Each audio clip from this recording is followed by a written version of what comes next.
I was not prepared in motherhood to constantly have to find the patience. Like, I have to find the patience all hours of the day to do everything and anything, because no one told me how fucking taxing it is to hear someone say you're fucking, my God, stay up.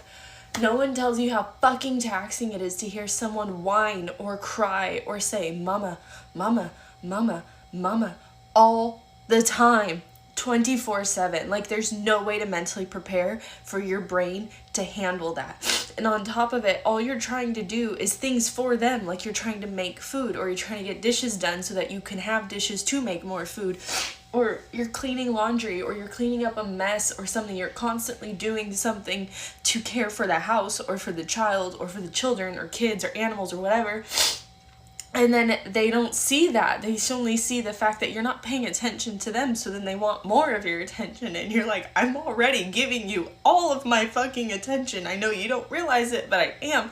And you're running on fumes, and you just need 5 minutes where you don't have someone saying something, making noise. Like, the auditory overload is insane.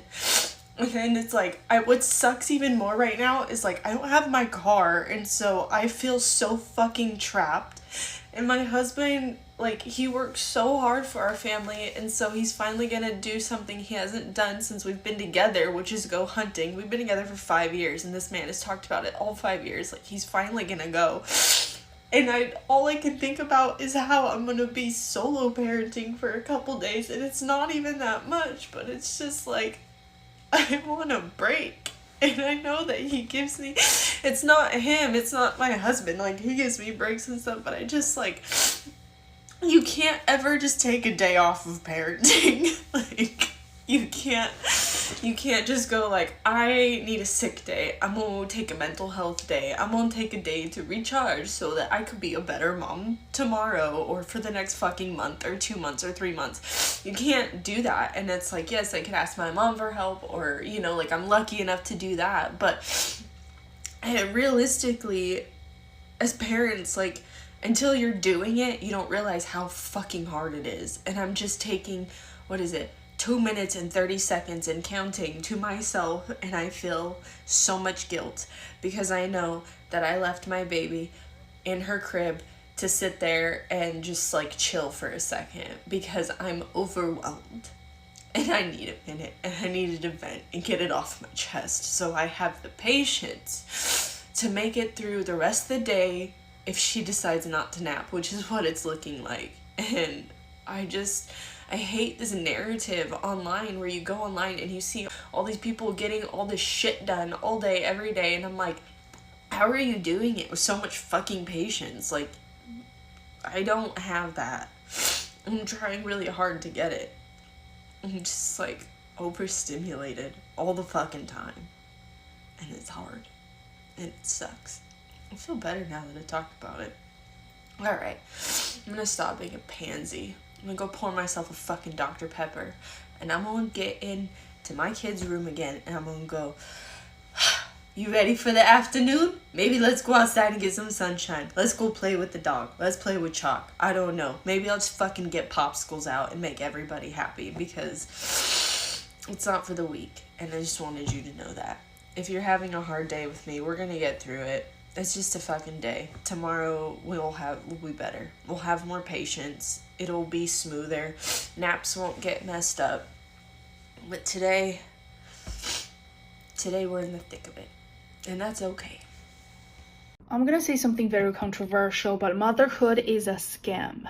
Too many women have been lied to and deceived by society about motherhood. Everyone is celebrating being a mother, it's secret, it's divine, but no one has told women how hard motherhood actually is. I'm not a mom, but I'm a daughter and a friend to many other women. I have seen my own mother and a lot of my other girlfriends sacrifice their lives to motherhood. So my best friend just had a daughter 2 months ago, and she told me, Jessie, I know you don't want kids. If that's your plan, stick to it. Don't change your mind. And mind you, my friend actually got support support. So when the baby was born, for the first month, she got a nanny living with them, taking care of the baby 24/7. She didn't have to lift a finger except for feeding the baby. And now her husband's parents are living with them, cleaning, cooking. She doesn't need to do much, but still, she told me it's exhausting and her body is starting to have all the low problems. And not even to mention, she lost a great career opportunity because of this. So my friend works in this big Chinese company, top tier in the industry. Her boss really values her because my friend is really good at what she does and she's ambitious. So her boss wants to send her to the US to manage the North American business. So she only needs to stay in the US for 2 to 3 years and then return back to China. Immediate promotion to higher leadership position. So basically the rest of her life is set. You know, you don't need to work hard anymore. You can just lay back, chill, great money, easy life. And now all of that is gone because you can't just leave your newborn baby and go to the US. And my friend told me her daughter is the best thing ever happened to her. She loves her so much. She wouldn't trade anything in the world with her daughter like all the other mothers. But still, she told me, you know what, being child-free is kind of nice.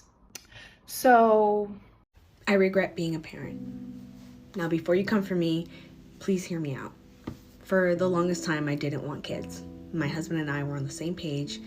And then we got to year 11 in our marriage, and through some discussions and things, we decided we did want to start a family. We changed our minds, as people do.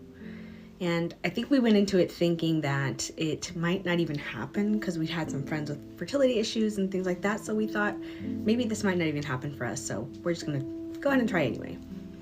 Instead, it happened very quickly. And I think that kind of shocked us a bit.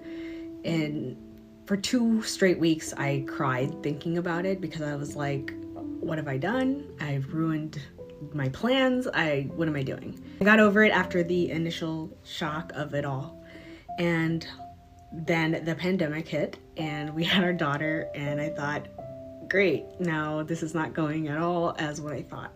And it was hard, but I love my daughter. She is hilarious. She is so sweet. She's so smart, witty. I can be having the worst day ever, and she knows that, and she'll give me a hug, and she brightens every part of my day. And I love being her mom, and I love being a mom.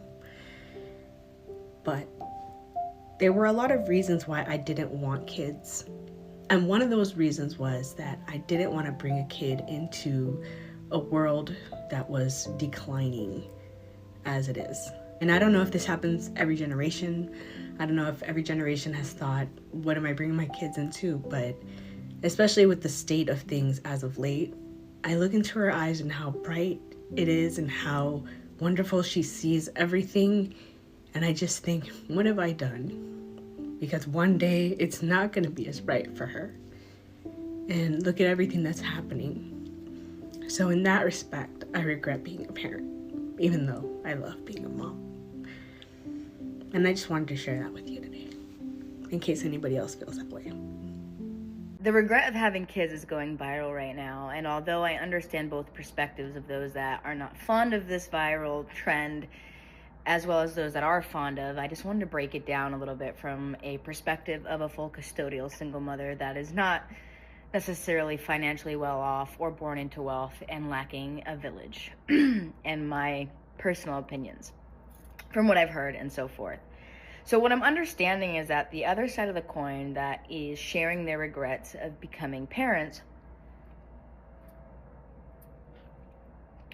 is to alert or bring awareness to the facade of how wonderful parenting can be. So we get sold this dream of Disney-like theory of this happy family, happy functional family, the joys that our children bring us, the laughter, the love, the unconditional love that we've never experienced in our life before. And I get that. I do understand how motherhood is sold in a way that is misleading in a way. Also, specifically because once you are a mother, once you bring children into this world, you are alone. This isn't the centuries, 15, whatever. This isn't village era. This isn't, where we grow up in small villages and share our sugar and share our honey and watch each other's kids and do the farm work. This is the 21st century, where it's a dog eat dog world and everybody's basically out on their own for themselves. Of course, we can look at it like there are people that have villages, and that's incredible, but I'm talking like this isn't like we're growing up in a community and supporting each other in that regard. So understanding that and understanding the difficulties that comes with motherhood, if you